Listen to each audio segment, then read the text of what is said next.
ब्रजेश जी, हाथ तो आप ही के सामने जोड़े जाएंगे। सुनो ब्रजेश जी, ऐसा है, आज ये आलोचना उसका समय नहीं है। मैं आपको बता दूं, अभी प्रवीण जी को मैं सुन रहा था और मनोज जी को सुन रहा था, सबको सुना, हरीश जी को।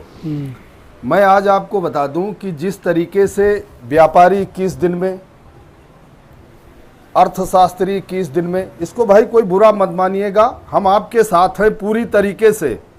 और अगर सरकार कह देगी कि 30 अप्रैल के बाद सरकार के आंकड़े में जितने किसान हैं, सक्षम किसानों को अगर कुछ परिवार के तरीके से अगर आप बांट दोगे तो देश में एक आदमी भूख से नहीं मरेगा।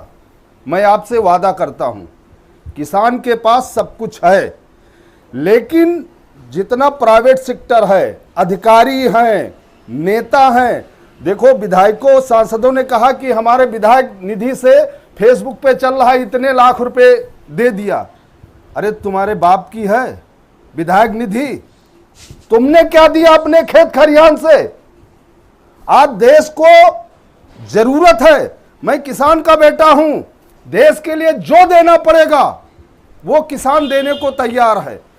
लेकिन अगर 20 दिन में लॉकडाउन हटाया गया, देखो इस बीमारी के बारे में बहुत बड़ा वैज्ञानिक तो नहीं हूं, लेकिन हमारा सुझाव है कि गांव ग्रामीण में उनकी जांच हो, किसानों को इसके सुझाव दिए जाएं कि इस तरीके से आपको रहना है, और इसके जांच और जो नमूने हैं उसका चेकअप किया जाए, और कहीं कुछ नहीं घाटा वाटा होगा।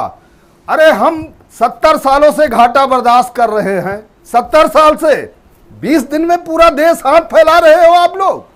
70 साल से घाटे की खेती कर रहा हूं, फिर भी नहीं मरा हूं, फिर भी देश के साथ खड़ा हूं। आज चैनल से भारत समाचार के कह रहा हूं कि एक एक किसान देश के साथ खड़ा है, सरकार के साथ खड़ा है। 20 दिन में कौन सी ऐसी बात आ गई? विधायक सांसद कह रहे हैं निधि से दे रहा हूं, क्या दे रहे हो भाई? निधि कहां से आई? जो हमारा टैक्स, जो देश का पैसा आता है, वो निधि तुम्हारी बाप की बपौती हो गई?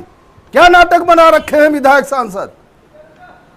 उन्हीं के लिए सब कुछ, सरकार उनके इशारे पे।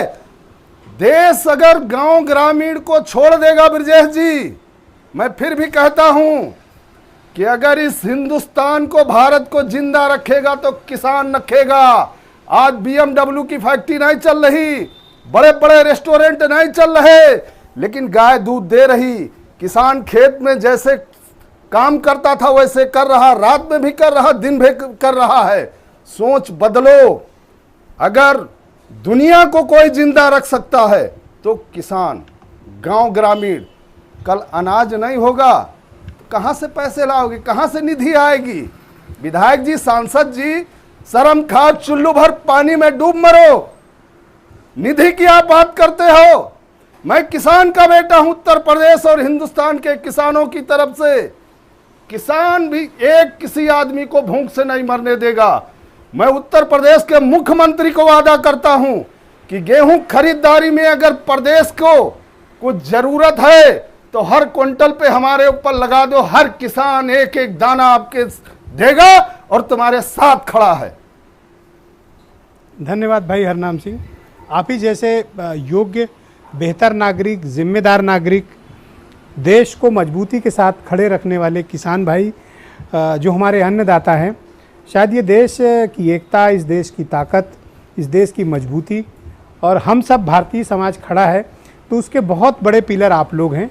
मैं आपको बहुत साधुवाद देता हूँ, बहुत नमन करता हूँ और आपका अभिनंदन करता हूँ कि आप जैसी महान सोच के किसान हमारे देश के साथ इतने व्यापक और मजबूत तरीके से खड़े हैं। आपने नेताओं को भी आईना दिखाया, मैं आपसे 100% सहमत हूँ।